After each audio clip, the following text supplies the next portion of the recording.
Uma pergunta bastante recorrente é se a Umbanda sacrifica animais. A primeira coisa a abordarmos nessa questão é a palavra sacrifício. Sacrifício remete à dor, a algo que é imposto com sofrimento. A Umbanda, ela não se utiliza do corte de nenhum animal. O candomblé, ele vai se utilizar do corte, mas não da forma como muitos imaginam.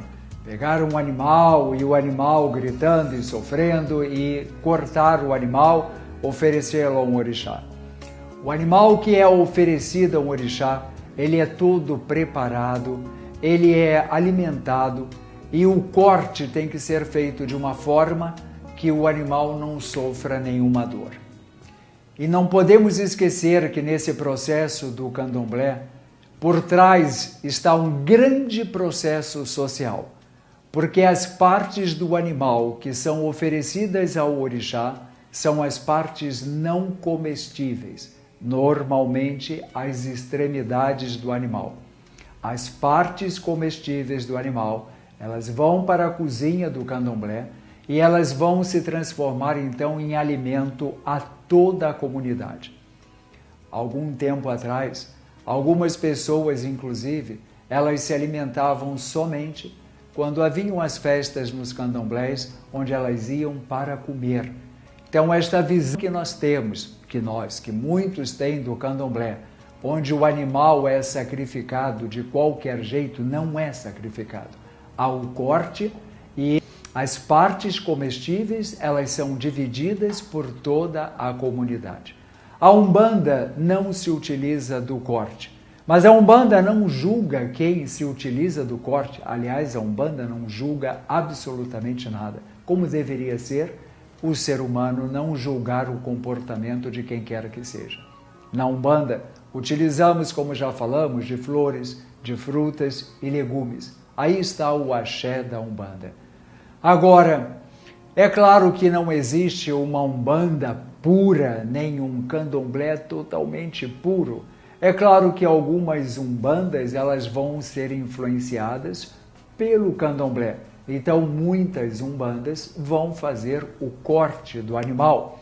E isso não significa que não se cultue as entidades, também se cultua as entidades, os orixás, mas é feito o corte e o axé do corte, o axé do sangue, será consagrado a algumas entidades e alguns orixás.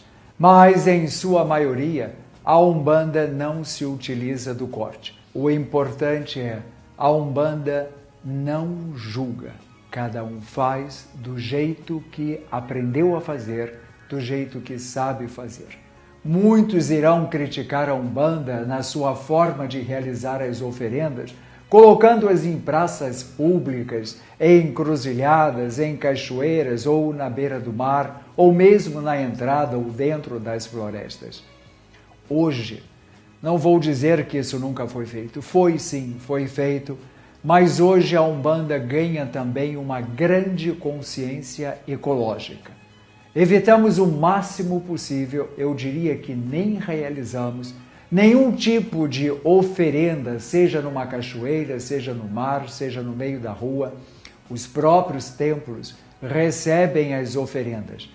Evitamos o máximo possível que se alguma coisa, alguma flor for colocada, que ela seja colocada em um objeto que seja biodegradável. Evitamos poluir o meio ambiente.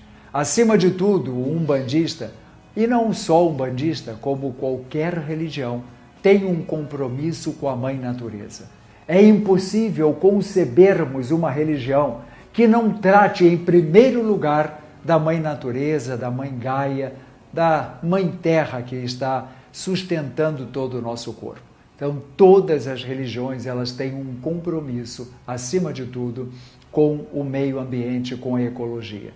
E se você, por acaso, você vir numa rua, numa estrada, numa cachoeira, numa mata, alguma coisa que é colocada da mesma forma que você passando na rua vê pessoas jogando um copo, jogando alguma coisa pela janela do carro. Nas religiões também acontece a mesma coisa. Nós vamos ver pessoas que vão fazer coisas que não estão ecologicamente corretas, mas isso acontece, é do ser humano, e nós devemos ter essa compaixão com todo ser humano. Sabemos, inclusive, que a melhor forma de você ensinar alguém é sendo um bom exemplo para aquela pessoa. O exemplo que nós damos é: não polua o meio ambiente. Respeite o meio ambiente. Respeite a Mãe Terra, porque a Mãe Terra é que sustenta nosso corpo e nós temos que respeitar a Mãe Terra. E lembre-se, o candomblé, quando ele corta, ele tem uma grande função social por trás disto tudo. Se você gostou, se você compartilha da nossa forma de pensar, se você pensa também assim como nós, compartilhe, divulgue pelos seus amigos. É importante. E é importante que todos saibam que a Mãe Terra está acima de qualquer coisa e toda religião, ela respeita a Mãe Gaia, respeita a Mãe Terra acima de qualquer coisa. Curta então, compartilhe o nosso canal.